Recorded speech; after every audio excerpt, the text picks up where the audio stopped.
Namaste. Welcome to Youth TV show Global Perspectives. Our guest for today's episode is Seeram Ramakrishna.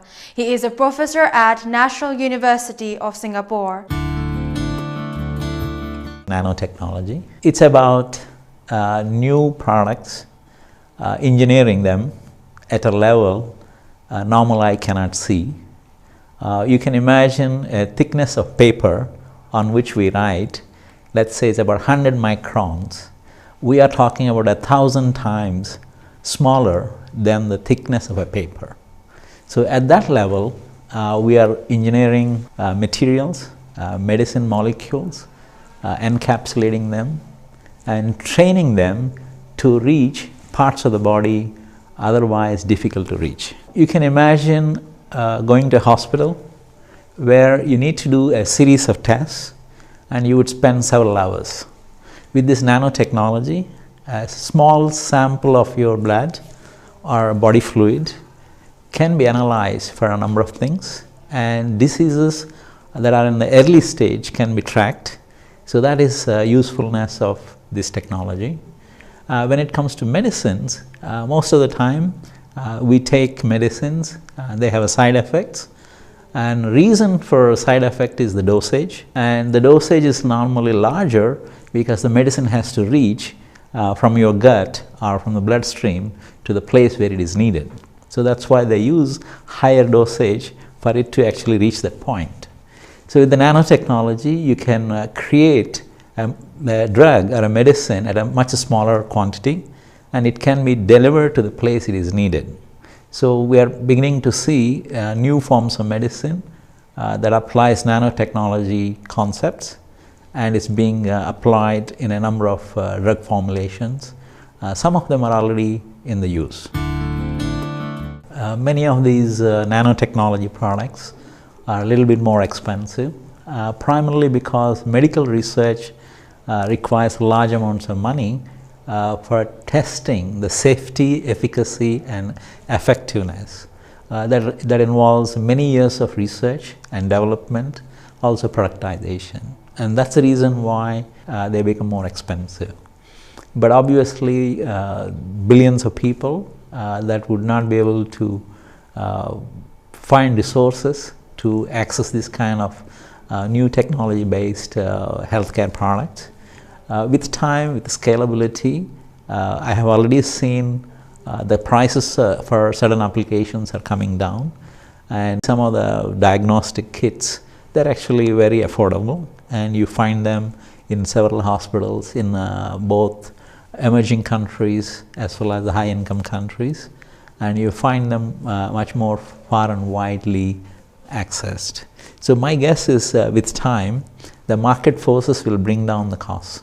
And of course, more efforts from the emerging countries are also needed, so that that goal of taking the technology to benefit more number of people with their affordable prices is met. The new generation, that's what we call millennials.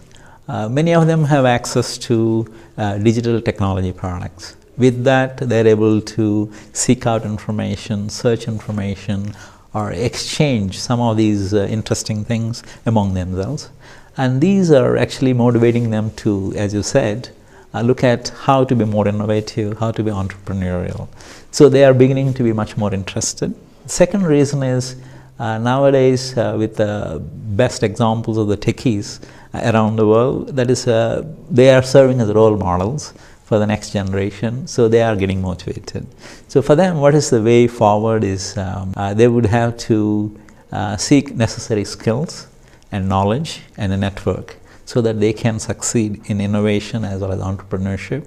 I think they are motivated to change the world, they are motivated to contribute, and I think as they make progress, they would feel more happy, and with that they would get more energy to do much more effectively.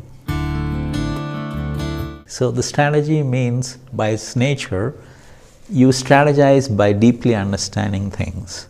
So for any program or project to be effective, when you are strategizing, you are basically understanding a multi-dimensional aspect of the project, and then you think which one would have a reasonable chance of success, and you adopt a particular way of doing it and reaching out to it. So for example, many students, they will have a dream, I want to be this. It's a dream. Then they'll start looking around for information, and then eventually with the help of experienced people, their own understanding, they will come up with a particular strategy and they will pursue it.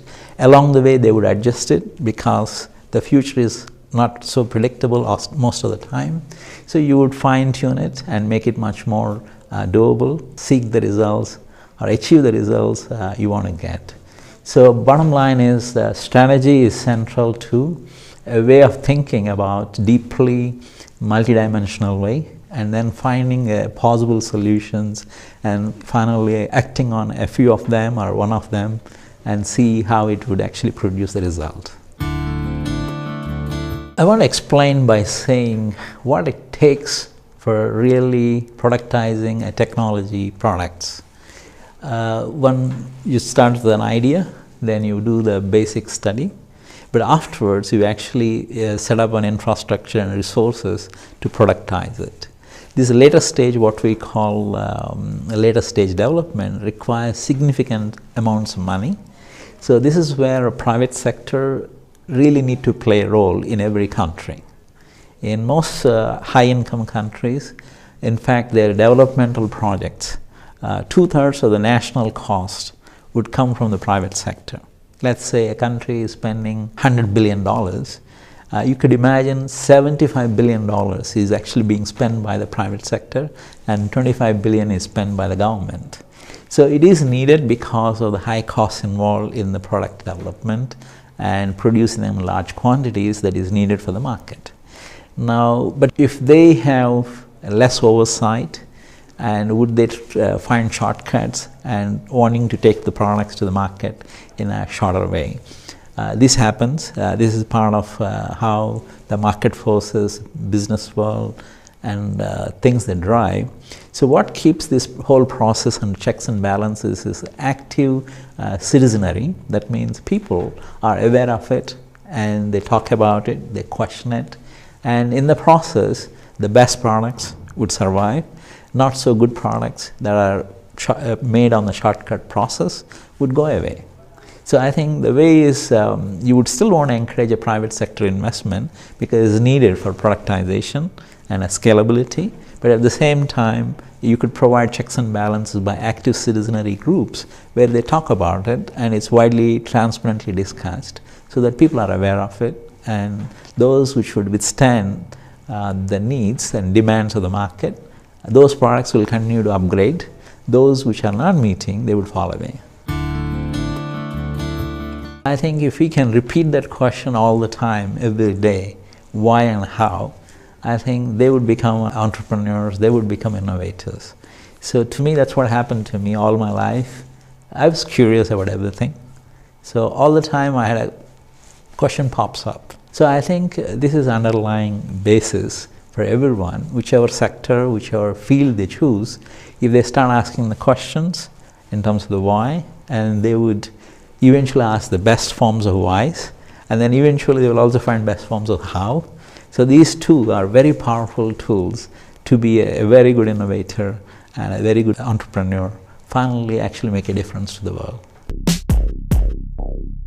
You can follow us at facebook.com Leadership Academy KTM. We will be back next week with a new episode of Youth TV Show. Namaste.